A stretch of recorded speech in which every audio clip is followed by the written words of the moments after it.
ක්‍රිෂ්ණා යාගේ යාළු ටිකයි ආයේ මගේ මුට්ටිය හංගලා. රාධා. ලා ලා ලා ලා ලා ලා.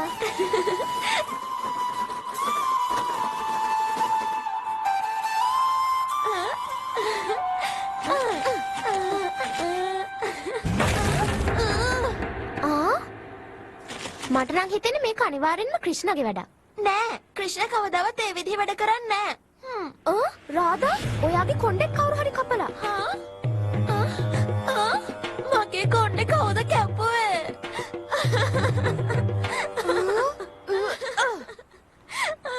ඇයි මොකද උනේ රාධා? ක්‍රිෂ්ණා ඇයි ඔයා අපේ රාධාගේ කොණ්ඩේ කැපුවේ?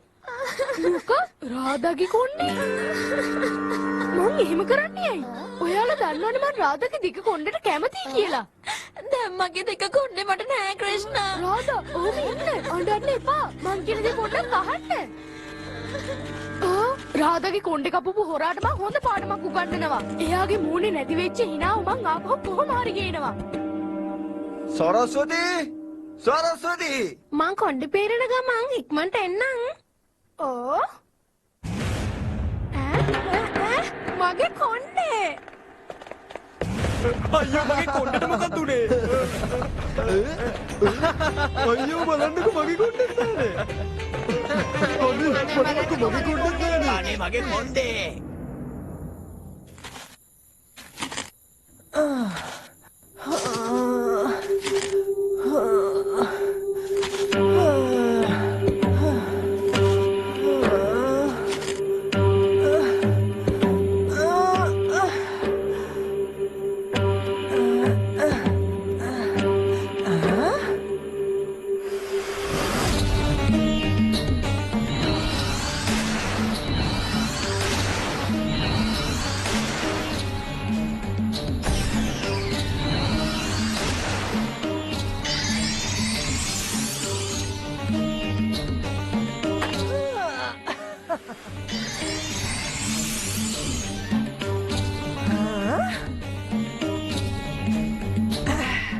නන්දගමේ රැසිනි කේශ කල්යාණි ඔන්න ආවා.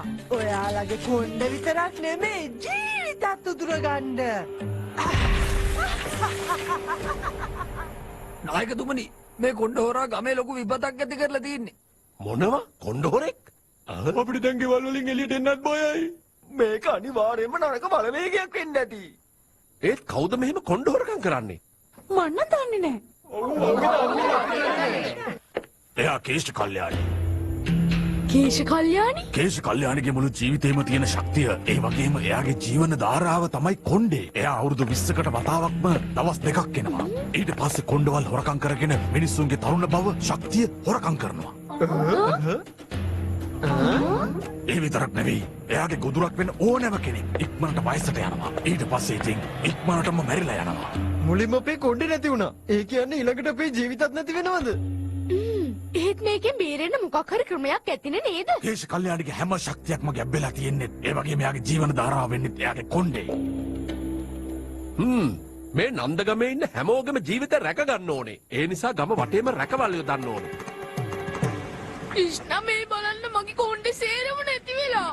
එතකොට මම වයසට යයි. ඒ කියන්නේ මම 100 කෙනෙක්. ටිකක් සංසුන් වෙන්න සේනු. බොරුවට අඬන්න එපා. මේ කොණ්ඩ හොරා මේ ළඟපාත ඉන්නම ඕනේ. සෝමි මාමගේ වට්ටිය ඉච්චර කෙස්කොඩ? ඒත් එයා මොකටද ඒව වට්ටියක දාගෙන යන්නේ? යාළුවනේ අපි ගිහින් බලමු.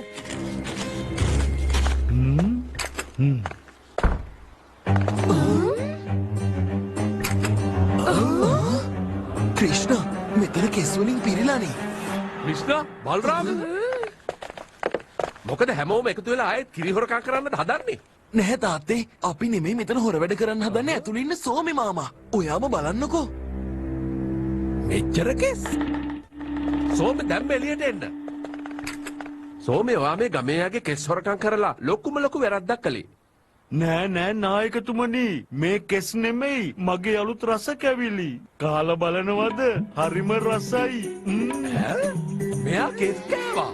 අනේ නේ පොඩ්ඩක් මන් දිහා බලන්නකෝ. මගේ කෙස් ගස් ඔක්කොම නැති වෙලා. දෙවියනි මොකද්ද මේ විපත්තිය?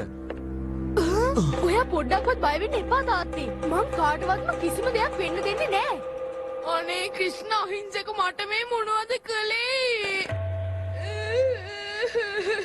මේ බොරු කොණ්ඩේ හින්ද ඇත්ත කොණ්ඩ හොරාට එළියට එන්න සිද්ධ වෙනවමයි. කේශ කල්යාණි. ඔයා මාව දන්නව නේද? ඔයාගේ පුංචි කොණ්ඩේ හරිම ලස්සනයිනේ. දෙන්න. ඒක මට දෙන්න.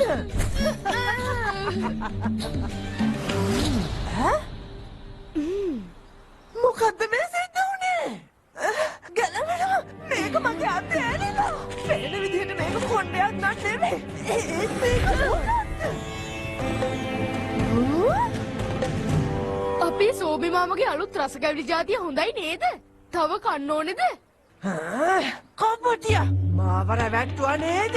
තමුන්ගේ පරට ආදරේ නම් අරගත්ත කොණ්ඩ ආපහු දීලා මේ ගමෙන් පිට වෙලා යනවා. තමුන්ගේ පුංචි තර්ජන වලට මාව නවත්තන්න බෑ උද්දච්ච කොල්ලෝ. ඔයාගේ කොණ්ඩෙත් මං ඔය ඔළුවෙන් ගලවලා ගන්නම්.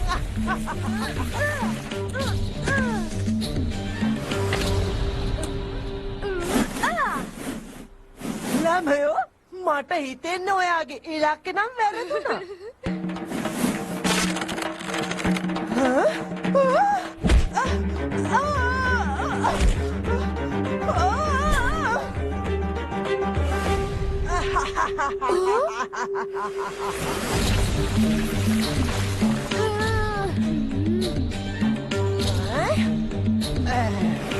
හරි එහෙනම් දැන් තමුන් පරලව යන්න සූදානම් වෙන්න ළමයෝ.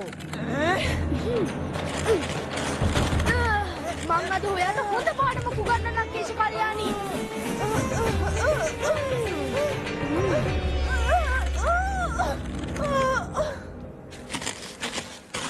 ඔයා අනුන්ගේ කොණ්ඩ හොරකම් කරන්න හරි ආසයි නේද? දැන් ඉතින් ඔයාට මෙතනින් පැනලා යන්න වෙන්නේ නෑ. මේ කේශ කල්යාණිය කාටවත් ගැට ගහලා කියන්න බෑ.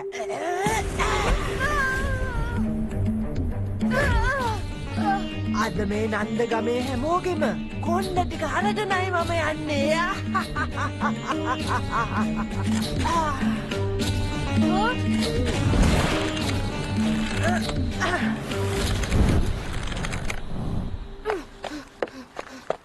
මට කේශ කල්යාණිව ඉක්මනට නවත්තන්න වෙනවා.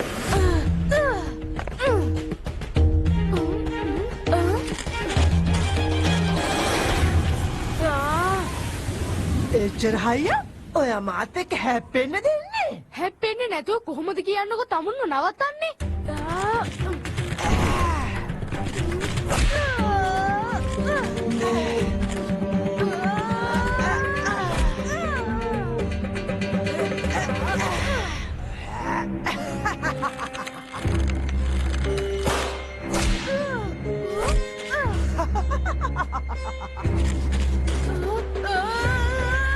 උල්දච්ච කොල්ලෝ ඔයාගේ කොණ්ඩ දැම්මට දෙන්න ලෑස්ති නේද?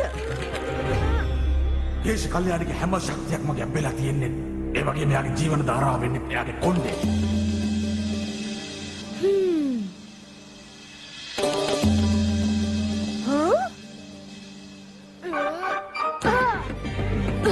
වරකම් කරපු කොණ්ඩේ ආපහු දෙන්න වෙලාව ඇවිල්ලා කේශ කල්යාණි.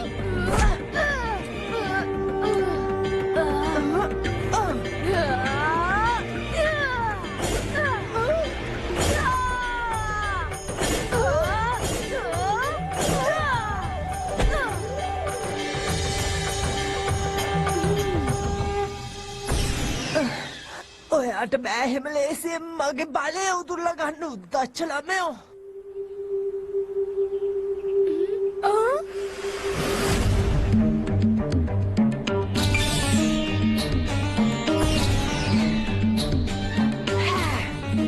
පේනව නේද?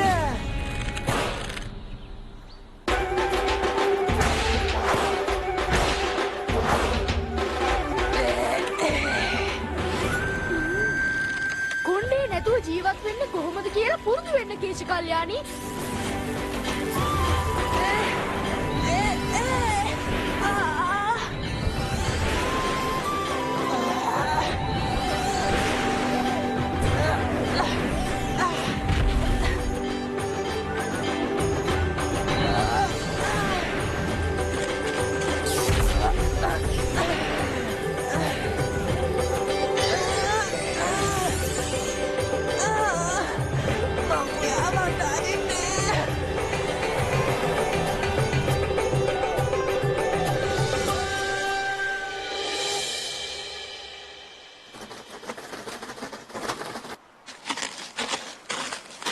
අපි ඔයාට බොරුවට චෝදනා කළා.